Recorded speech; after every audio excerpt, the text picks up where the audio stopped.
And this was a period, and it would continue for some time, where John Coltrane used two bass players, one of whom was the good doctor, Art Davis, and the other good doctor is in our studio. That would be Reggie Workman.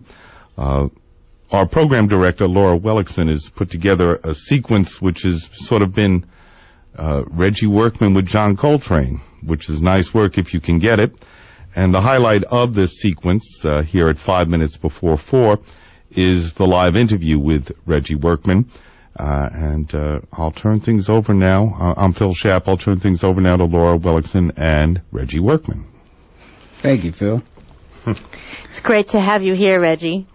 Yeah, it's good to be here. Yeah. Anyway, I've enjoyed the festival so far so much, and I made signs to put up around the school because many of the students didn't know about it.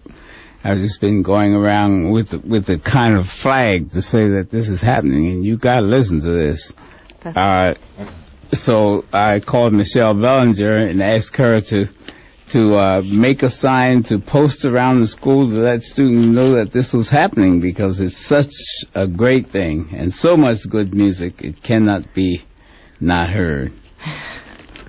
That's great. And for our audience, by the way, this school is indeed the new school, correct? Well, of course. Yes. Well, I thought it was the new Muse. Well, that was a few minutes ago, Sam. You remember when? Because you are a multi-project talented musician and teacher, among many other things. But you direct the new school jazz and contemporary music program. Is that correct? Actually, Martin Mueller directs it. I'm the program coordinator.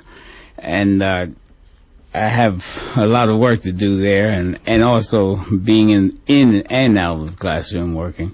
So it's a lot of work to do. So Jane R. Bloom and myself are the only full-time people there, aside from the admissions director and her assistant, and then Martin and his assistants.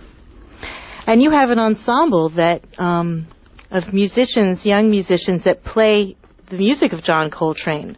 Is that correct? Oh, I'm glad you mentioned that, because we're going to do it again. We took them into Sweet Rhythms last year, and it was so successful that James Brown, that's James Brown without the cape, wants to do it again. So we have another ensemble this year. So we'll be going back in, let's see, what's the date? May 10th. We'll be going back in Sweet Rhythms with the ensemble, and we'll be doing the music of John Coltrane. And I've challenged the vocalists to write lyrics to John Coltrane's music, challenged the students to approach his music differently in 2004 than he approached it in 1964, but yet deal with the same kind of material. And it's been great fun, and we've had some nice experiences. So come. I will. And encourage our audience to as well.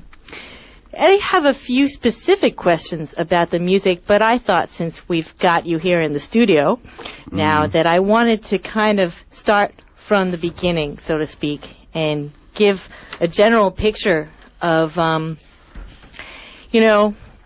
how did this relationship with Coltrane begin for you, and when did you start playing with him? We've been playing almost, I believe, or indeed everything, before you came, from the year of 1961, in which you played with him intensely, and you were on tour with him, among other things, featured in Vanguard sessions. But how did this whole thing begin? Well, you know, I'm from Philadelphia. Right. John Coltrane moved to Philadelphia and bought his mother and his cousin Mary Alexander a house in Philadelphia. Therefore, he spent a lot of time there. McCoy Tyner also being from Philadelphia. And many, many great musicians who you have heard and you know about are involved with this path. And my path into the music led me to persons like McCoy Tyner and John Coltrane and Cal Massey and those folks who were involved with music. I could go on naming names, and I'm sure you know them all. John being the feature right now, he used to come to I had sessions at my house sometime, because my cousin Charlie Biddle, who was a bass player, who had a band with Ellsworth Gooding and the guys, talked my mother into buying us a spinet piano. So we had a spinet piano where many people didn't, and we were able to have sessions at the house. So one of John Coltrane's real great influences, Henry Grimes' twin brother, Lee Grimes, used to walk all the way from South Philadelphia to my house in Germantown to come to these sessions. And John used to show up at these sessions as well. All the musicians you know would come by once in a while to these sessions. We got to know one another. Eddie Campbell, McCoy Tyner, John Coltrane, and I started a trio together where we worked for Nina Simone, Aretha Franklin, John Coltrane, many people who used to come to the House of Jazz. We were the house rhythm section there. So we used to perform for John Coltrane as well. And we got to know him there at the sessions. And then, I heard you playing the music earlier with Steve Davis on it. Steve Davis is the husband of Aisha, which I think I heard on the way up here. Aisha was McCoy Tyner's first wife.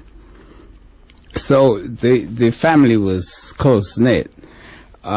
We all knew one another. We all were in touch with one another. And over the years, we crossed paths and we found that we have a similar interest, and so we did some things together. When did you start recording with him? Was that 1961? Yes. I believe the first thing that came out was 61. Well, you could say yes if you want to ignore that bootleg date that just went by, because we were in Chicago at the hotel. Someone was recording then, and here it is to haunt me. I heard that earlier today being played with Donald Garrett.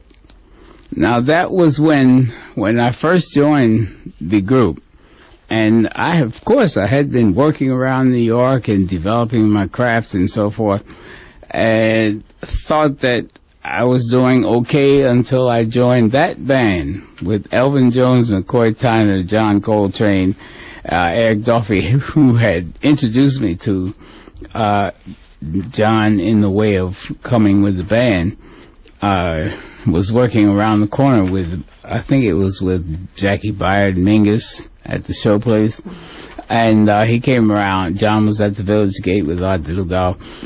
So he came around and said, I want you to hear Reggie Workman. He brought John Coltrane around to the gig.